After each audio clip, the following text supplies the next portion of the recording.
Todmorden is an old industrial mill town in West Yorkshire. Free cabbages and carrots are helping the locals to reimagine how they use public spaces. It really started on very little. I mean, there wasn't a major funding, was there? It wasn't like this was kind of...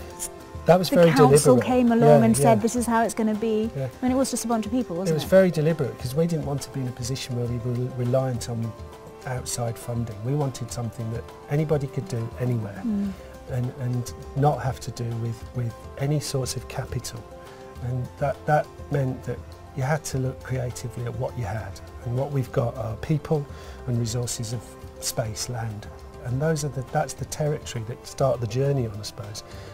And that's free. That's just a question of using it better. So it's all very well growing stuff, but you need to suss out how to maintain it, and you need to suss out how to water it, and you need to make sure everybody's composting. And how are you going to do that? What we'll do is find a source of some small tubs that people do discarded, because they don't all need great big things, and we'll just give them away, just to get people thinking. And then when they've thought, oh, this is a whizzo idea, then they might apply to the council for one, and they might buy themselves a bigger one. You actually do it by just steadily working through, and instead of coming at it from a point of view of, oh, we'll just get a multi-million-pound plant to do it for us, you work out how you do it locally. And there'll be somebody somewhere. There'll be no end of opportunities for people to contribute. And I think the point about the exercise is to say to people, you know, this really is evidence that you don't necessarily have to be a grower to be involved. No, I can You might be a retired whizzo, you know, I don't know, solar engineer or something. Who knows? Different people come to it all the time with different ideas. And the whole principle behind the project is not to turn anybody away, because you never know whether that might be a major breakthrough as a result of what they can offer. It's fun as well, it's exciting. What do you do with all your produce? You have more here than you can eat yourself. Well, we will have, won't we? Looking at the amount of tomatoes. Esther's been selling some to the local whole food shop, some of the excess courgettes. The lettuce, we had loads of lettuce, salad, and the parsley goes to Chapot Market. Right.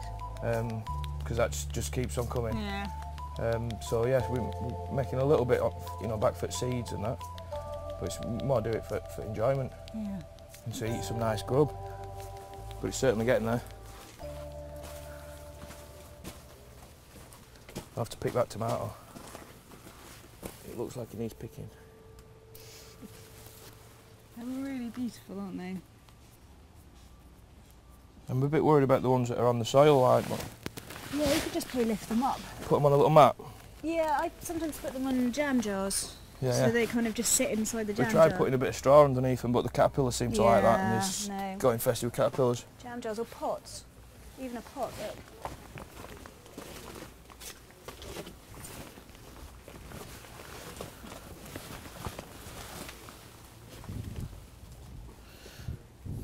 Just something to keep them off ground, There you go. Very nice. I mean, theoretically, if you keep feeding these plants and they'll just keep producing until sort of around Christmas. Right. You don't have to kind of, by any means, have to pull them up. If they're healthy, just keep them going, because you've got, unless you need the space, you've got cover. So as long as it stays warm enough, they'll keep cropping.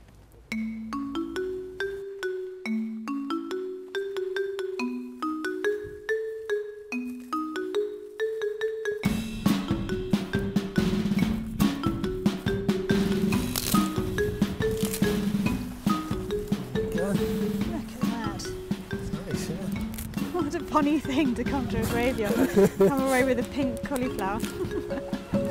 Different people have taken on beds and take responsibility for managing them, planting them, keeping them tidy and such like. The spirit of that seems to be quite well managed and people stick to it. There's no form of overseeing of these. We don't run them as incredible edible boxes and keep an eye on them. We just expect and anticipate others will do that. So how did this block come about? Well, it's been here about 3 years, and it's partly because I think of the school having a no playground, so the kids didn't really have anywhere that they could do any growing themselves, and this is the most obvious next part of the land that's available around them. It just happens to be a graveyard. And what were the council like when you first sort of approached them? I mean, is it easy just to go up and say, I want to use this land for something else? No. I mean, people have territory, and I suppose the council, just like every other organisation, wants to make sure that that's not just encroached on and wrecked. And you know, they've got their duty of responsibility to that. But over time, the council got much more interested in it and much more warm to the idea, because we weren't going around trashing the place. We were interested in working with them on this. Well, it's hugely positive, isn't it? It's not about stopping doing something. It's about starting doing something new. And just imagine it differently, you know. And I think what we're into in this sort of work isn't all the planting and all that stuff. That's really good, and it's symbolically important, but it's not the core thing. It's about thinking about what we could be, and what our communities could be, and what our business could be, and just how we live on the earth. And that is, I think that's profoundly important, that we really take time to think about that, but we constantly demonstrate as best we can of how we're doing it in our own situations. So, you know, so we grow stuff, so we share it, so we talk about the celebration of it, we have events, we constantly sort of tumble forward into a better future. And I like that idea of experimenting with it. And food is just such a lovely connector to do that with. You know, it's just such a lovely way in.